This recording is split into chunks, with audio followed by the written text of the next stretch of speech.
Hi, this is Greg Kilstrom.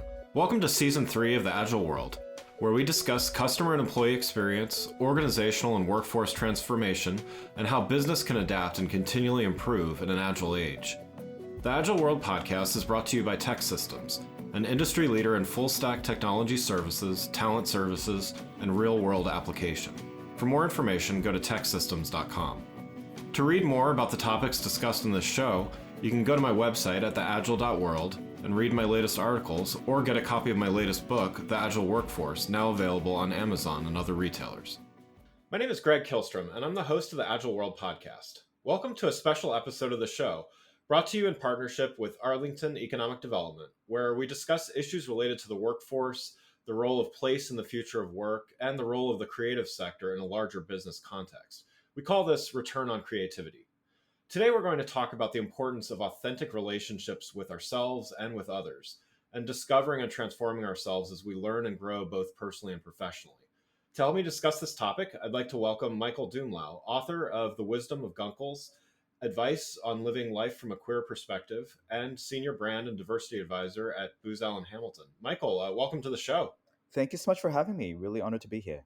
Yeah, looking forward to it. So you're a recent author, very exciting, and your book, The Wisdom of Guncles, talks about relationships from a number of different perspectives. Can you talk a little bit about the book and why you chose to write it? Absolutely. So, straight off the bat, I think what's important to, say about this book and why it was important for me to write about it. I am a gay immigrant of color from the Philippines, who is a gunkle, and that means gay uncle. I'm also a guardian, I'm a godfather, and I'm a mentor to a lot of young people who, especially in this last very difficult year, have come to me with questions about how to navigate these incredibly turbulent times.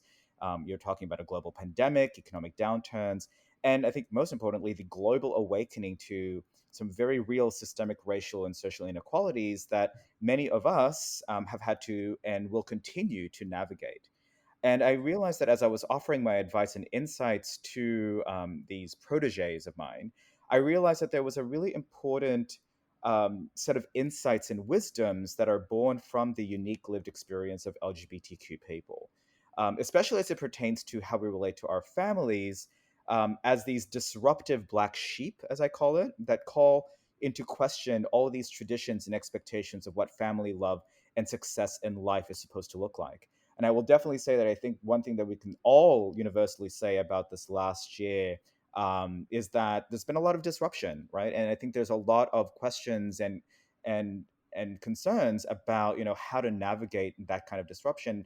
And I really do feel that there is something to the process of coming out and identifying yourself and discovering your truth that really helps people understand how to navigate that.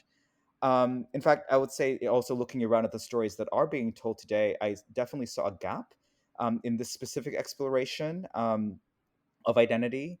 I know there's definitely a rise in the told narratives and stories about LGBTQ people, which is fantastic. But I did see that there is a gap in how we explore specifically queer people and family, especially in the evolution of family beyond the biological ones that we are born into. And I would say increasingly towards chosen families that we design for ourselves.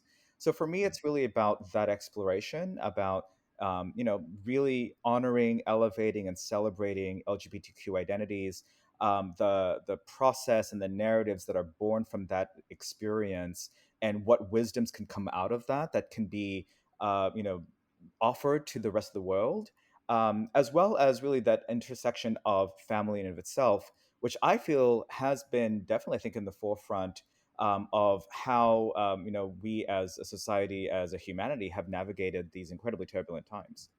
Well, let's dive a little bit into that then. Mhm. So, what are some of the insights that you'd like people to understand about this, this self-discovery, this transformation in relation to identity? I think number one, that there's definitely a very human universality to the process in which we uncover, cover, and then recover the truths about who we are. That's certainly very true, I think, of anyone, but very, very specifically is a very powerful journey that many LGBTQ people go through. And that journey, while being universal to the human experience, is also very unique to each person. And especially in the context of the LGBTQ lived experience, that idea of uncovering the truth about your identity as queer, or your gender expression and your gender identity, is a very disruptive part of your life, especially because we still, as a society, navigate a world where our identities as LGBTQ people, as gender expansive people, is not consistently celebrated. In fact, many ways we are met with violence in many parts of the world. While many of us, do enjoy, certain rights and privileges that were born from, many, many, many, many years of struggle. There are many for whom this is not necessarily reality. In fact, I would even argue that many of those rights and privileges are embattled and are attacked on a very daily basis, particularly looking at all the many anti-transgender bills that are coming out right now. And then certainly outside of America, in the rest of the world, there are huge swaths of humanity for whom LGBTQ identity and gender expansive identity is still considered abhorrent, and is very, very frequently met with violence. So, just uncovering that truth and realizing that you are now opening yourselves up to rejection from your family, to rejection from society, to suddenly violence from society, I think is a huge step.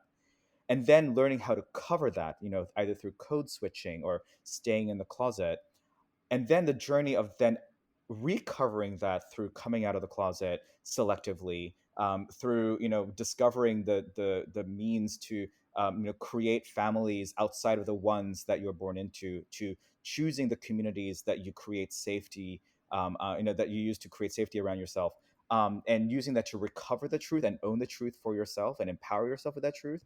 I think that journey in of itself, I think, yields so much amazing insight and wisdom for many people around how to live authentically, about how to recognize privilege, about how to understand the concept of code switching, for example, and or even just how to create spaces where everyone can truly live their truth, right? Yeah. Yeah. I mean, I was very intentional in choosing the very raw, real, I call it raw, real, unrelenting stories of life and humanity, right? Was very intentional in creating a multinational pantheon of archetypes from all across the world that really speak to these very, very interesting issues of, and very real issues of code switching, of defying tradition, of discovering yourself through turmoil, and discovering really the joy that comes from being able to discover that truth and share that truth with the world.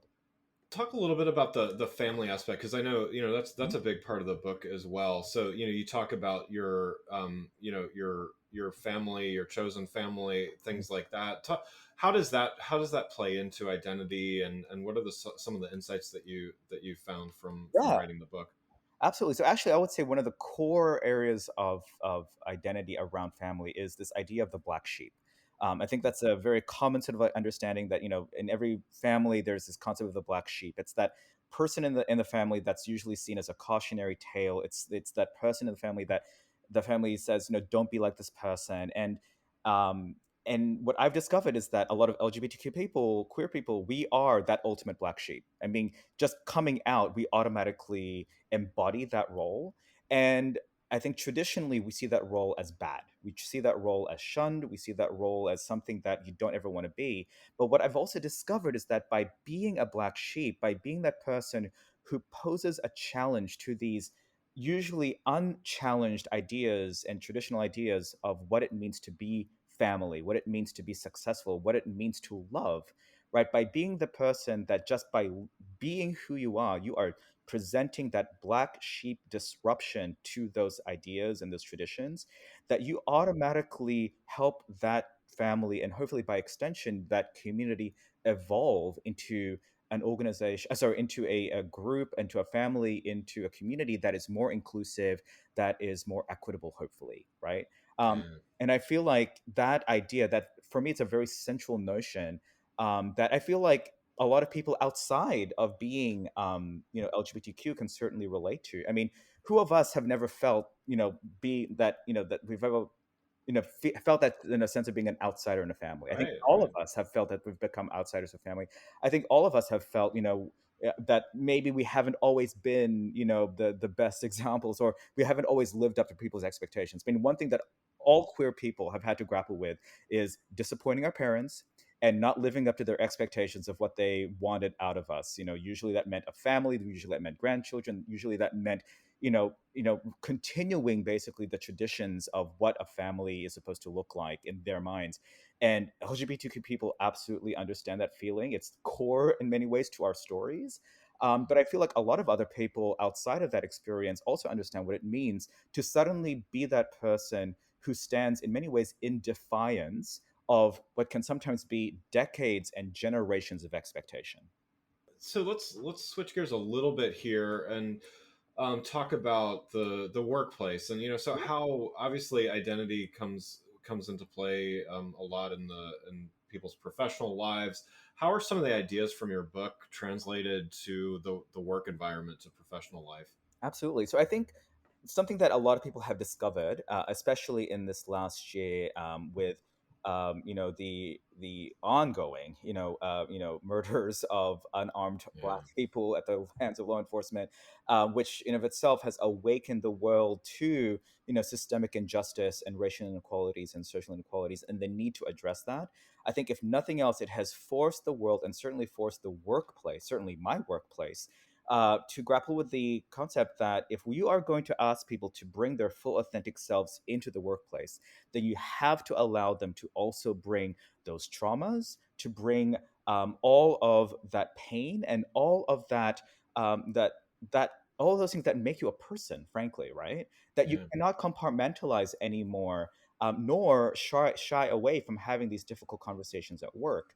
And I think what this speaks to is these issues of authenticity, and these issues, frankly, of challenging even that tradition of separating work from life, of not talking about these difficult conversations, not talking about race and religion and what have you at work. At the end of the day, especially since many of us who are privileged to do so are working from home, we are literally inviting our workplaces into our personal, to the point that we have yeah. no longer a boundary, right? There's no longer a boundary between personal and professional. It's all happening in the same space, in the same place, and I feel like that's going to continue. And so I think this issue of authenticity and truth and disruption, and thinking critically about what does it mean to be authentic, is something that I think definitely bridges the book, and the and offer and what the book offers basically to anyone reading it. Is that at the end of the day, these are stories that I've collected from across the world that talk about how people have navigated their truths and offered their truths to the world, and how they could translate this into a variety of workplaces, a variety of contexts, which includes the workplace. Yeah, I mean it's interesting on a much more trivial basis than some of the things that you mentioned. I mean, we've seen in Zoom meetings, we've seen dogs and cats running in front of cameras, and Mhm. children and partners in the background or whatever. I feel like there's an opportunity here to for everyone to have a little bit more empathy, to to what you were just saying. It's like we've invited other people into our homes, whether it was by design or by necessity. We've Right. kind of done that. I mean, do you think that this kind of empathy is going to last? I hope it does. Yeah, yeah, I think I what can I definitely say is that there's a greater level of accountability, or want for accountability. And I absolutely, am honored to be a diversity champion in my space, and it's something that I very, deeply, espouse, in any of the workplaces and corporate spaces that I navigate, is being somebody who champions diversity, who champions equity, and wants to open up those spaces for authentic conversations and eventually authentic storytelling, which is frankly something that I think all marketers and communicators are professionals in, is that kind of storytelling that really offers truth, frankly, behind yeah, things like brands and marketing, what have you. At the end of the day, I think we can no longer turn a blind eye to issues of inequities, of race, of gender inequities and what have you. Like, I think if nothing else, this last year has shown us that we cannot go back to what was considered normal before the pandemic, before the Yeah. awakening, to these inequities. And I would urge us to never go back to that, frankly, because normal back then did not work for everyone. It didn't work for me as a gay immigrant of color, I can tell you that. It didn't Yeah. work for a lot of people in my book. It doesn't work for a lot of people in my communities that I represent, because that normal only ever saw a certain traditional notion of, white, I'll just call it out, a white cisgendered, male, basically, as the standard, right? Yeah. As the standard for everything from culture to even the kinds of communications you will put out there. I don't think we can ever go back to a place where we would consider that to be the default anymore. And I would encourage us to use the examples of what we've learned in this last year, and what we hopefully will continue to learn, as ways that we can continue to challenge that, so that we do honestly create a world where everyone does feel included and we have greater equity. So let's change topics a little bit. Although I think there's some threads of connection here. Uh, let's talk a little bit about the branding initiative that you were Yeah, involved in at Booz Allen Hamilton, and just as we discussed briefly before the show, it's certainly been well documented. So for those of you listening, there's a lot that's been written about it, but I wonder if you could just talk a little bit about why it was undertaken, and why it was why it was a valuable experience. sure, absolutely. So to give people some context, I was the director of brand for Booz Allen during the moment of our rebrand, which began in 2015 and essentially concluded last year. And in many ways, that was done to disrupt, frankly, tradition. Actually, harkening back to my book, the firm in of itself was undergoing a change, and it was a change that was in response to the changes in the marketplace. We pride ourselves as being the first, management consulting company. When we were created as a firm, and back in 1914 and in the early 1900s, we operated as a specific kind of company. And because of the changes and the inherent disruptions brought by technology, right, in terms of consumer behavior and certainly our clients' behavior and what our clients wanted from us, we as a firm needed to change along with it. And what that meant was, increasing our proficiency and capabilities around specifically technology. And what that meant was that our brand in prior to these changes, were no longer communicating the brand value, the value proposition, and or nor the aspiration of what we wanted to be as a firm and what we wanted to provide to our clients moving forward. So, as anyone out there who's ever experienced, changes in their corporate environment, and how their organizations are now defining themselves to meet the demands and to stay competitive in the industry, we ourselves had to go through that exploration. And so, in 2015, we decided to embark on a rebrand, in repositioning ourselves basically as a firm. And I was very honored and very humbled to have been able to lead that effort. And a lot of that was really us, rediscovering who we are as a firm, particularly in the context of now becoming more of a technology consulting company and starting to really, espouse and promote these emerging capabilities around specifically cyber engineering, data science, and digital strategy and digital development, to now offer that as part of our suite of services. And for those listening, I mean, a 5-year rebranding process, and certainly a lot of lessons learned, I'm sure, along the way. I mean, what advice would you give to others, just based on your experience, things maybe to do or things to reconsider? Absolutely. So, the firm, Booz Allen Hamilton is well known. It's, one could consider it a legacy brand. It's been around for well over 100 years. So some of the challenges was, first of all, to, that's a lot to unpack. That's a lot to challenge. That's a lot to pivot and change from. 100 years of reputation is hard to change, right? Yeah, yeah, So I would say a lot of the challenges were, first of all, internal, right? It forced us to really think critically about how to communicate for ourselves who we are first. So many of our activities were really focused on an internal change first. So one of the things that we did was completely reconstruct, redefine, reword in many ways our own purpose and values. Helping us understand as a firm who we are intrinsically, right, down to our core, to our DNA. What are the values that we espouse? What are the things that we expect people to commit to? As members of this community, as employees of this company. So, one of the key challenges was, of course, understanding who we are internally, and then eventually being able to communicate that out to our candidates. Because one of the other things that we were starting to see challenges of is because we were branding ourselves in one way, we weren't attracting the kind of candidates that we needed to honor the aspirations and to honor the kind of company that we were trying to move into, right? And so by attacking this brand challenge and these brand questions, we were also able to reorient our employer brand. We were able to reorient our employee experience and better communicate and eventually better recruit the kinds of people that we needed, the kinds of professionals and expertise that we needed to execute against now these new capabilities, these new technologies, these new innovations and ideas that we were offering to the world. And then ultimately, I think what that gives us is a change in our reputation, a change in our value proposition, and frankly, new relationships that we could build with new clients, with new organizations, and new community members. We were able to really help people think of us differently from the firm that they knew before, that they've known for 100 years. And what we've been saying for a long time is that you knew us for 100 years. This is how you can now think of us in 100 years hence. Yeah, yeah, great. And I definitely encourage those listening to check out more about it. There's lots of some really great work. Hmm.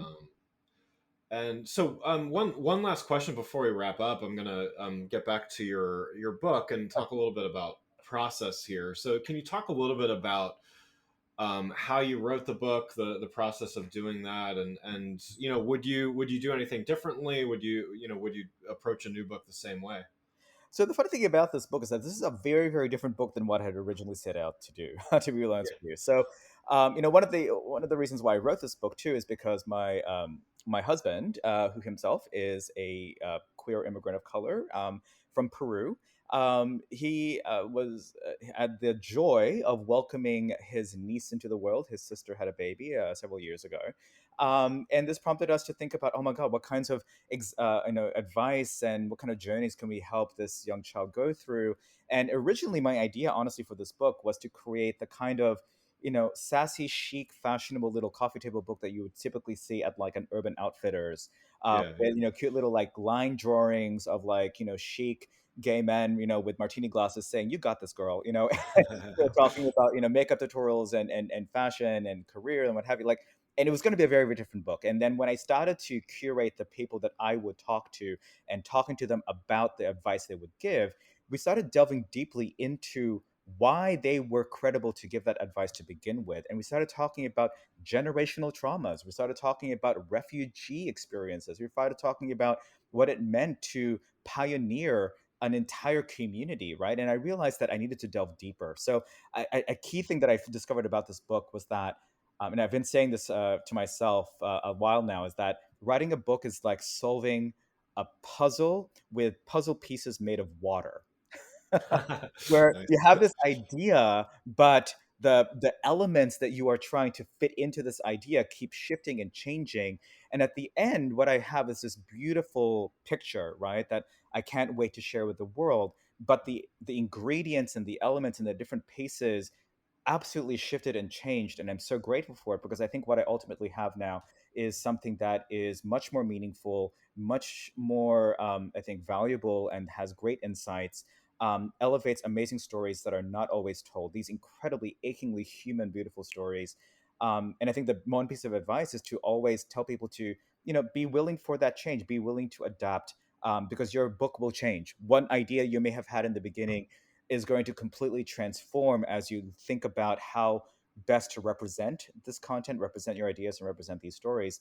And don't be surprised if at the end you end up with something completely different, because at the end of the day, that is what makes it beautiful.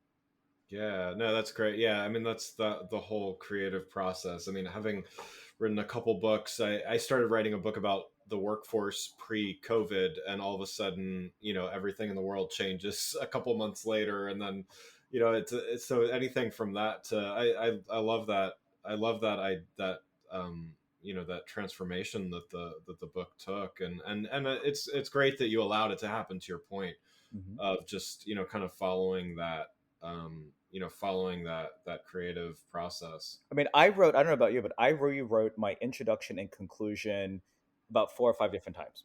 Yeah, yeah. Yeah, it have, and again, to not hold yourself to to have to stick to something when when things are kind of pointing in a new and more exciting direction for for the to be part of that process. That's great. Yep. Wonderful. Well, Michael, thank you so much for joining the show. For those listening, what's the best way for them to keep up with what you're doing? Absolutely. So just go to www.thewisdomofguncles.com. You can also follow me on the variety of socials out there on hashtag the wisdom of guncles. I am also trying my best to own the simple hashtag guncles, so just hashtag guncles, Guncles. And hopefully you'll start seeing in the next couple of months leading up to the book launch later this fall, a lot of content around those two hashtags and certainly on the website. Wonderful. Well, again, I'd like to thank Michael Dumlao, author of The Wisdom of Guncles, Advice on Living Life from a Queer Perspective, and Senior Brand and Diversity Advisor at Booz Allen Hamilton, for joining the show. To learn more about Return on Creativity, brought to you by the Agile World and Arlington Economic Development, please go to returnoncreativity.com. Thanks for listening to the Agile World with Greg Kihlstrom. See you next week. Thanks again for listening to the Agile World podcast, brought to you by Tech Systems. I'm your host, Greg Kihlstrom. If you enjoyed the show, please take a minute to subscribe on your podcast channel of choice and leave us a rating so that others can find the show more easily. You can learn more and get a copy of my latest book, The Agile Workforce, from my website at theagile.world.